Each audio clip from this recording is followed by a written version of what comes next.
एक कॉन्वर्सेशन तभी आगे बढ़ती है जब हम क्वेश्चन पूछते हैं, राइट। अगर दो पर्सन आपस में कॉन्वर्सेशन कर रहे हैं तो वो तभी आगे बढ़ेगी जब दोनों एक दूसरे से क्वेश्चन पूछ रहे हैं और उसका आंसर दे रहे हैं। आज के सेशन में हम क्वेश्चन पूछना ये सीखेंगे।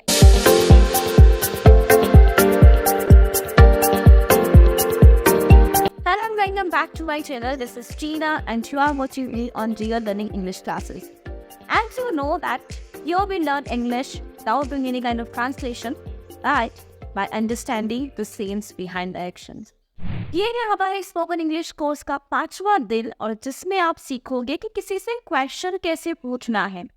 बट क्वेश्चन पूछने से पहले, क्वेश्चन पूछना सीखने से पहले हम सीखेंगे कि नेगेटिव सेंटेंस कैसे बनते हैं।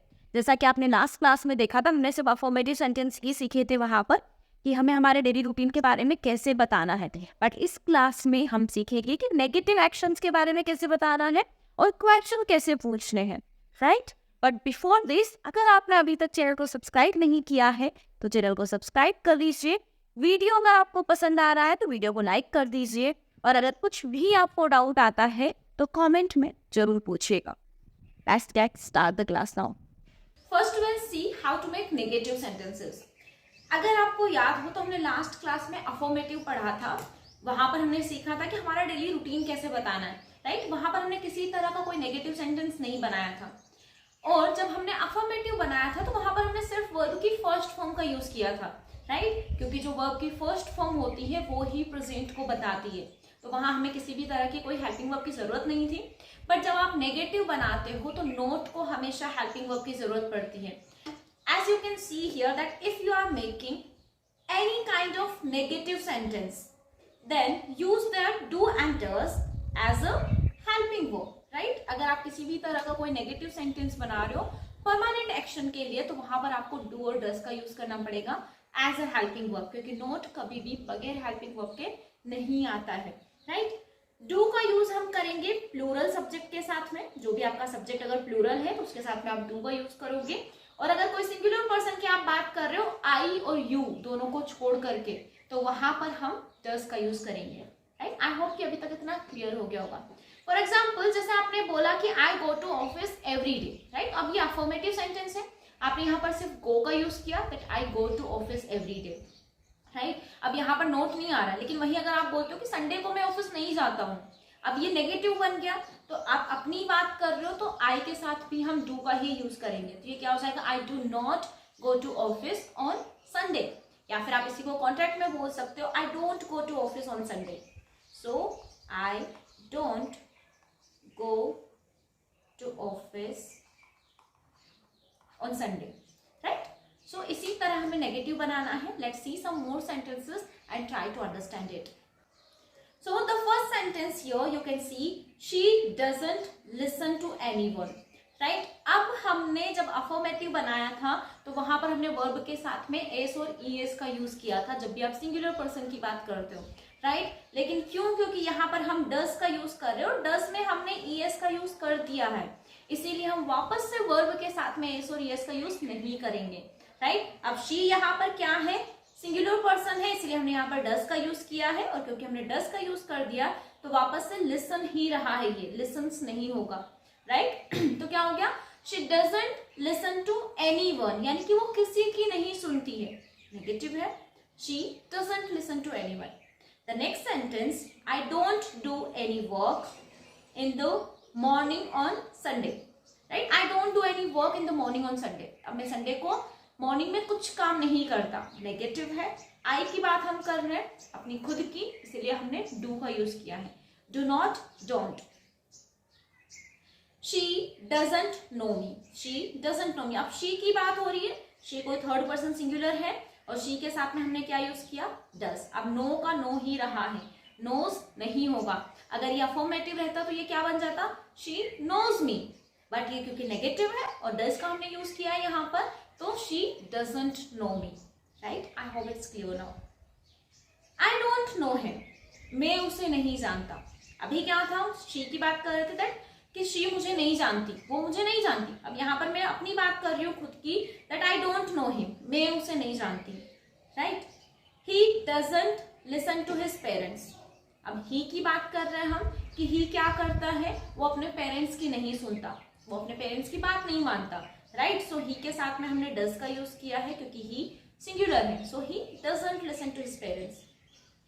ही डजंट लाई, वो झूठ नहीं बोलता। अब ही डजंट लाई, झूठ बोलने के लिए आप टेल अ लाई का भी यूज कर सकते हो, that he doesn't tell a lie, या फिर आप यूज कर सकते हो ही डजंट लाई, क्योंकि लाई एक वर्ब भी होता है और नाउन भी होता है, राइट। आई होप कि अभी तक इतना क्लियर हो गया होगा कि हमें नेगेटिव सेंटेंस कैसे बनाना है। डू का यूज हम प्लूरल सब्जेक्ट के साथ में करेंगे, डज का यूज हम सिंगुलर के साथ में करेंगे। अब इसकी हमें प्रैक्टिस कैसे करनी है, तो आप प्रैक्टिस के लिए आप कर सकते हो कि आप अपने डेली रूटीन को किसी भी थर्ड पर्सन के डेली रूटीन के साथ में कंपेयर कर सकते हो। फॉर एग्जाम्पल, जैसे आपने बोला, मैंने बोला कि मैं रोज ऑफिस जाती हूँ बट मेरी बहन ऑफिस नहीं जाती है। So I go to office every day but my sister doesn't go to office. Sister की बात कर रही हूँ मैं अपनी, एक है इसीलिए डजंट गो टू ऑफिस। वैसे ही आप अपना बता सकते हो, जो भी आपका फेवरेट पर्सन है या फिर जिसके साथ भी आप करना चाहते हो उसके साथ आप कंपेयर कर सकते हो। कभी अपने बारे में नेगेटिव बोल करके और कभी उसके बारे में। जैसे मैंने अभी बोला था कि मैं रोज ऑफिस जाती हूँ, I go to office every day but my sister doesn't go to office. अब मैं वहीं पर बोल सकती हूँ that my sister goes to college every day but I don't go to college, right? So like this, try to do practice। जितना भी बनता है, जैसा भी बनता है, अपनी खुद की रियल लाइफ के ऊपर हमें बनाना है। आप अपनी रियल सिचुएशन में, अपनी रियल कॉन्वर्जेशन में क्या क्या चीजें यूज करते हो, उन्हीं के ऊपर हमें सेंटेंसेस बनाने हैं, कहीं और से कॉपी नहीं करना है। किसी गूगल से हमें सर्च नहीं करना है, सेंटेंसेस लेकर के नहीं बैठना है, किसी दूसरी बुक से सेंटेंसेस लेकर के ट्रांसलेट नहीं करना है। खुद की लाइफ, आप खुद क्या करते हो, खुद क्या नहीं करते हो, वही सारी चीजें हमें बतानी है। I hope you will do the practice like this. Now let's go ahead.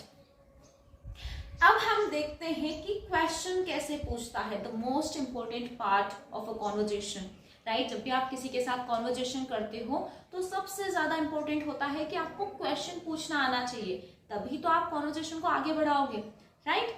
So question के लिए हमें क्या करना है, how to make questions. So to make interrogative, अब इंटरोगेटिव होता है और क्वेश्चन होता है। इंटरोगेटिव का मतलब होता है सिर्फ किसी से इंटरोगेट करना, यानी कि कंफर्म करना, जिसमें आपकी यस और नो का आंसर दे सकते हो। जैसे मैंने बोला कि do you go to office every day, so आप आंसर दे सकते हो यस आई डू, और नो तो नो आई डोंट, राइट। तो यहाँ पर मैं सिर्फ कंफर्म कर रही हूँ कि ऐसा है या फिर नहीं है, तो उसे हम बोलते हैं इंटरोगेटिव सेंटेंसेस। जहां पर आपको प्रॉपर रिप्लाई देना पड़े कि ऐसा क्यों होता है, कहाँ होता है, यानी कि आप यस और नो में आंसर नहीं दे सकते, वहां पर आपको WH वर्ड्स का यूज करना पड़ता है, और उसे ही हम बोलते हैं questions, right. So as you can see here that to make interrogative sentences put the helping verb before the subject, right. क्या करना है हमें इंटरोगेटिव बनाने के लिए, जो हमारी हेल्पिंग वर्ब्स है उसे हमें सब्जेक्ट से पहले लेकर के आना है। सिर्फ इसी टेंस में नहीं, आप किसी भी टेंस अगर इंटरोगेटिव बनाते हो तो वहां पर हमें सिंपली जो भी हमारी हेल्पिंग वर्ब है उसको उठा करके सब्जेक्ट से पहले लेकर के आ जाना है। जैसे आपने बोला कि मैं ये काम रोज करता हूँ, so I do this work every day, और यही सेम बात आपको किसी से पूछनी है कि क्या आप ये काम रोज करते हो, तो यहाँ पर हमें क्या करना है, सामने वाले से हम पूछ रहे हैं सेकेंड पर्सन से, तो उसके लिए हम यू के लिए डू का यूज करेंगे, तो हमें डू को यू से पहले लेकर के आ जाना। तो ये क्या हो जाएगा, do you do this work every day, right. ये क्या हो जाएगा, do you do this work every day. अब यहाँ पर हम पूछ रहे हैं कि क्या आप रोज ये काम करते हो, तो हमने सिंपली क्या किया है, डू को हम सब्जेक्ट से पहले लेकर के आ गए। अब यहाँ पर ना दो डू आया, राइट, डू यू और डू दिस वर्क। तो हमारा जो एक डू है ये हेल्पिंग वर्ब है, और जो दूसरा वाला डू है वो मेन वर्ब है। जैसे मैंने आपसे बोला कि क्या वहां रोज जाते हो, तो यहाँ पर क्या हो जाएगा, do you go there every day, do you go there every day, right. So यहाँ पर हेल्पिंग वर्ब हमारी क्या है, डू, और गो हमारी मेन वर्ब है। वैसे ही यहाँ पर क्या है, do you do this work, यानी कि एक है करना, जो कि आप रोज काम करते हो, तो उस करने के लिए हमने यूज किया है डू का, और एक हमारी हेल्पिंग वर्ब है जो कि सब्जेक्ट से पहले है। सो do you do this work every day, right. अगर आप क्वेश्चन बना रहे हो तो वहां पर हमें क्या करना है, to make questions use WH words before the helping verb. अब क्वेश्चन बनाने के लिए हमें WH वर्ड्स की जरूरत पड़ती है, तो अगर आप क्वेश्चन पूछ रहे हो किसी से तो हमें क्या करना है, WH वर्ड्स यानी कि जो हमारे क्वेश्चन वर्ड्स होते हैं जैसे वाई, वेयर, व्हेन, व्हाट, इनको हमें क्या करना है, हेल्पिंग वर्ब से पहले लेकर के आना है। तो जैसे इसी क्वेश्चन को मैंने अभी पूछा था कि क्या आप ये काम रोज करते हो, तो सिंपली मैंने डू से पूछा। वहीं पर अगर मैंने बोला कि ये काम आप रोज क्यों करते हो, तो हमारा जो क्यों के लिए वर्ड आता है वाई। तो हम सिंपली क्या करेंगे, वाई को इस डू से पहले लेकर के आ जाएंगे, that why do you do this work, right. So why do you do this work every day, आप ये काम रोज क्यों करते हो। तो जब भी यहाँ पर बहुत बार ऐसा कंफ्यूजन आ जाता है कि आप जब भी क्या से कोई क्वेश्चन पूछते हो और आप उसके लिए व्हाट का यूज कर देते हो हर जगह। अब मैंने बोला कि क्या आप ये काम रोज करते हो, तो वहां पर भी कुछ स्टूडेंट्स होते हैं जो कि व्हाट का यूज कर देते हैं। लेकिन जब भी हम किसी क्वेश्चन को क्या से पूछते हैं और उसका आंसर अगर हम यस और नो में दे सकते हैं तो वहां पर हम व्हाट का यूज नहीं करते हैं। जैसे मैंने बोला कि क्या आप वहां रोज जाते हो, so do you go there every day. लेकिन अगर मैंने बोला कि आप क्या करते हो, राइट, तो यहाँ पर भी क्या आ रहा है, लेकिन यहाँ पर आपको आंसर देना पड़ेगा कि क्या काम है जो आप करते हो। आप यस और नो में तो आंसर दे नहीं सकते, तो वहां पर हम व्हाट का यूज करेंगे, that what do you do. लेकिन अगर आप उस क्या का आंसर यस और नो में दे सकते हो, जैसे मैंने बोला कि क्या आप काम करते हो, so do you work, simply आप आंसर दे सकते हो यस आई डू और नो आई डोंट। लेकिन वहीं अगर मैंने पूछा क्या काम करते हो, तो आपको आंसर बताना पड़ेगा ना, इसमें तो यस और नो में नहीं बोल सकते यस आई डू, बताना पड़ेगा कि क्या काम करते हो। जैसे मैंने बोला कि मैं पढ़ाती हूँ, राइट, तो यहाँ पर भी आपको बताना पड़ेगा, तो इसीलिए यहाँ पर हम यूज करेंगे what do you do. Let's see some more sentences and try to understand it. Okay, so as you can see the first sentence here, यहाँ पर भी हमारे पास do और does दोनों ही helping verb है। तो सिंगुलर के साथ में हम does का यूज करेंगे, प्लूरल के साथ में do का यूज करेंगे। ये एक ही बार हम पढ़ चुके हैं। So the first sentence is here that does she know you? हम पूछ रहे कि अच्छा क्या वो आपको जानती है, right? So does she know you? आप इसी से रिलेटेड और भी सेंटेंसेस बना सकते हो। क्या आप उसे जानते हो, डू यू नो हिम और डू यू नो हर। लड़की के लिए पूछ रहे हो तो हर, लड़के के लिए अगर पूछ रहे हो तो him, do you know him, right. आप अपने आप से पूछ सकते हो अच्छा क्या मैं उसे जानती हूँ, so do I know him, do I know him, right. The next sentence is your why do you go there. Why, अब हम पूछ रहे हैं किसी से, रीजन पूछ रहे कि अच्छा आप वहां क्यों जाते हो, so why do you go there. Simply अगर आपने ऐसे पूछा होता डू यू गो देयर, इसका मतलब कि क्या आप वहां जाते हो, लेकिन हमें रीजन चाहिए कि क्यों जाते हो भाई, so why do you go there. हमने यहाँ पर इसे क्वेश्चन बना दिया। नेक्स्ट है what time do you leave for office. आप ऑफिस के लिए कितनी बजे निकलते हो, तो कितनी बजे के लिए आप व्हाट टाइम का यूज कर सकते हो, और कब निकलते हो उसमें हमें टाइम की नहीं पूछ रहा हम स्पेशली, तो वहां पर आप व्हेन का भी यूज कर सकते हो, राइट। और स्पेशली अगर आप टाइम के लिए ही पूछ रहे हो, so what time do you leave for office. आप किसी से भी ये क्वेश्चन पूछ सकते हो, अपने आप से पूछ सकते हो what time do I leave for office, right. Like this try to do practice. Pause the video and try to read all the sentences loudly. चुपचाप नहीं बैठना है, रीड करना है, मेरे साथ साथ लाउडली बोलने की कोशिश करनी है। I hope you are doing this. Next sentence, how do you spend your leisures. Leisure का मतलब होता है कि आपका फ्री टाइम, आप अपना फ्री टाइम कैसे बिताते हो, राइट। आप इस क्वेश्चन को आप किसी से भी पूछ भी सकते हो और आप इसका आंसर दे करके अपनी प्रैक्टिस भी कर सकते हो, जो कि हमने लास्ट क्लास में पढ़ा था। उन सारी चीजों की प्रैक्टिस आप इन क्वेश्चंस का आंसर दे करके कर सकते हो, राइट। तो जैसे कि मैंने बोला चुपचाप नहीं बैठना है, लाउडली रीड करना है। I hope you are doing this. What do you do. अब यहाँ पर मैं पूछ रही हूँ कि आप क्या करते हो। अब किसी को ये कंफ्यूजन बड़ा रहता है इसमें कि यहाँ पर 2 बार डू क्यों आया। जैसा कि मैंने पहले भी बताया, अभी हम जब प्रैक्टिस कर रहे थे तब भी मैंने बताया कि एक ये जो डू है ये हमारी हेल्पिंग वर्ब है, और ये जो सेकंड वाला डू है ये हमारी मेन वर्ब है, यानी कि हम करने के बारे में पूछ रहे हैं, और करने को हम इंग्लिश में बोलते हैं do. So what do you do, right. ये तो सिंपल सा क्वेश्चन है जो हर जगह हम किसी से भी पूछते हैं कि अच्छा आप क्या करते हो, what do you do. Next sentence, how do you spend your whole day, जिसमें कि हमने लास्ट क्लास में सीखा था डेली रूटीन बताना। तो इस क्वेश्चन का आंसर आप अपना डेली रूटीन बता करके दे सकते हो कि आप पूरे दिन क्या करते हो, अपना दिन कैसे बिताते हो, सुबह से लेकर शाम तक जो भी आप करते हो आप इस क्वेश्चन में उसका आंसर दे सकते हो, right. Next question, that does your boss appreciate your hard work. यानी कि एप्रिशिएट का मतलब होता है कि किसी के काम को सराहना, यानी कि उसकी तारीफ करना या फिर उसके काम के बारे में फीडबैक देना अच्छा वाला।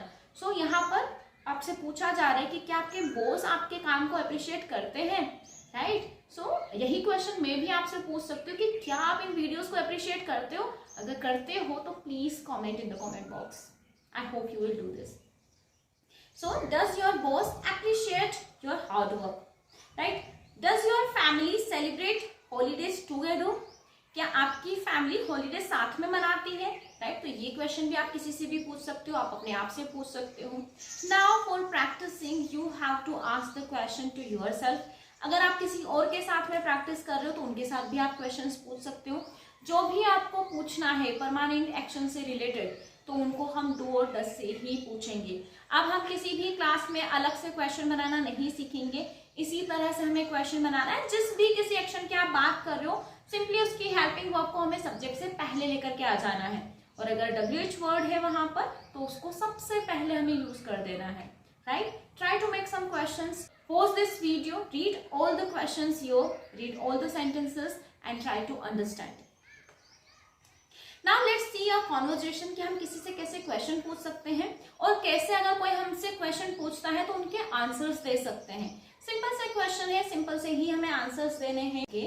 So the first sentence is here that do you like to read books? क्या आपको बुक्स पढ़ना पसंद है? तो ये क्वेश्चन हम किसी से भी पूछ सकते हैं, do you like to read books, right? So आप इसका आंसर अगर आपको पसंद है तो आप यस में दे सकते हो, नहीं पसंद है तो नो। अब यहाँ पर हमने किससे डू से क्वेश्चन पूछा, यानी कि यस और नो में हम आंसर दे सकते हैं। सो यस आई डू, जैसे कि मुझे पसंद है तो मैं ये आंसर दे सकती हूँ यस आई डू।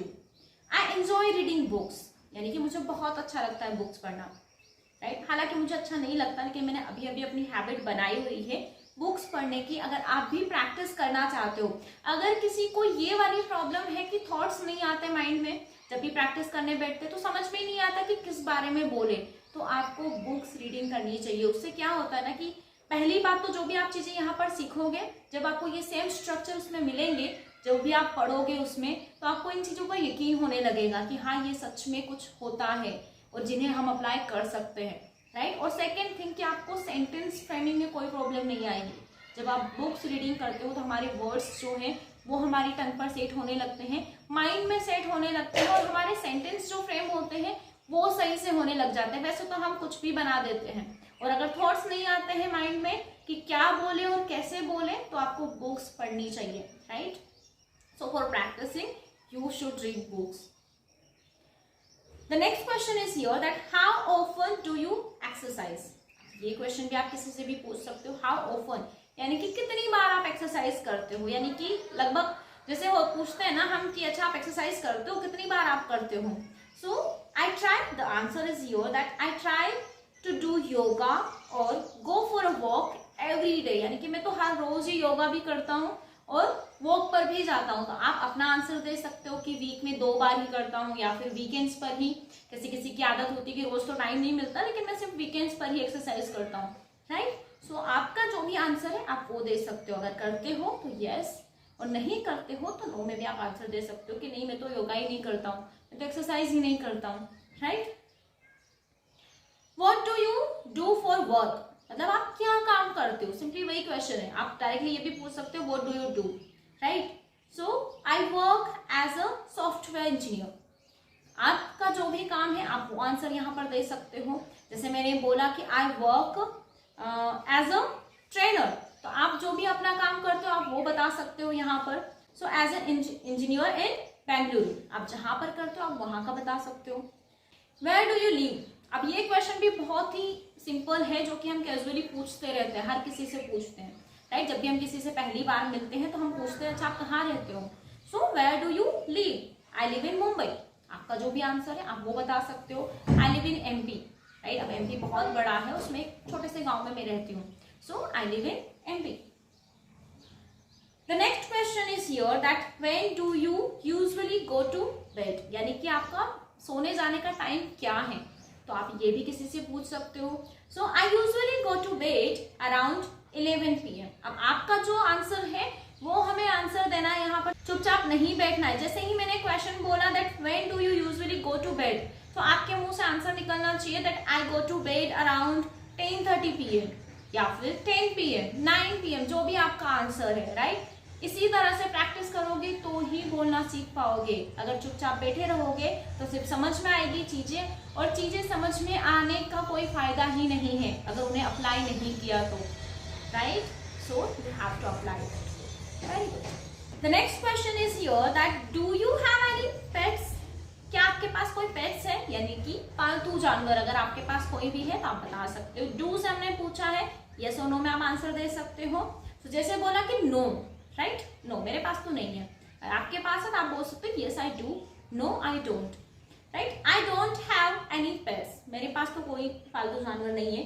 बट अब वो क्या बोल रहा है, बट आइड हो गया, I would, I'd love to have a pet dog someday, यानी कि मैं एक डॉग जो है वो रखना चाहता हूँ, लेकिन फ्यूचर में कभी देखूंगा, बट अभी फिलहाल में तो मेरे पास कोई नहीं है, right. Next question is here that what kind of food do you eat for breakfast, यानी कि आप ब्रेकफास्ट में किस तरह का खाना खाना पसंद करते हो या फिर क्या लेते हो आप ब्रेकफास्ट में।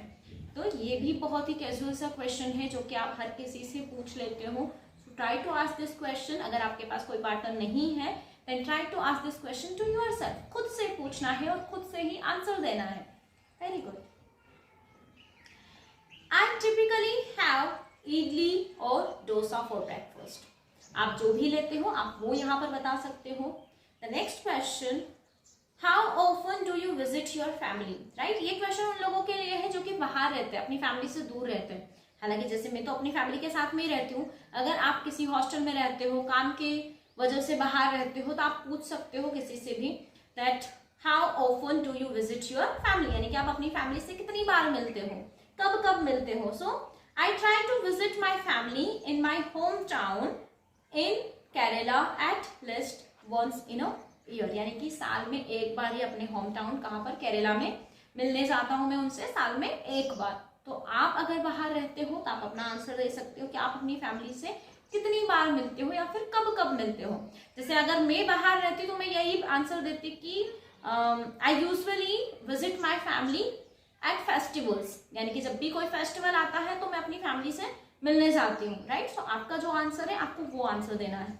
This is the last slide and now you have to read this questions. Only 2 ही क्वेश्चन है यहाँ पर, ये आपको रीड करना है और इनके आंसर्स देने हैं, राइट। अब प्रैक्टिस कैसे करनी है, आज के सेशन में हमने सीखा है कि नेगेटिव सेंटेंस कैसे बनता है और इंटरोगेटिव यानी कि क्वेश्चन कैसे पूछना है, राइट। और क्वेश्चन पूछना बहुत ही ज़्यादा इंपॉर्टेंट है जब भी आपको किसी कॉन्वर्जेशन को आगे बढ़ाना है, किसी के साथ भी कोई कॉन्वर्जेशन करनी है। So you must know how to ask the questions, right. So अब प्रैक्टिस के लिए हमें क्या करना है कि आज के सेशन में आपने जितने भी क्वेश्चंस यहाँ पर देखे हैं, आपको उन सारे ही क्वेश्चंस के आंसर देने हैं अपनी लाइफ से रिलेटेड। अब मुझे नहीं पता कि आपकी लाइफ में क्या चल रहा है, ये क्वेश्चंस और आंसर्स मैंने अपने अकॉर्डिंग बनाए थे।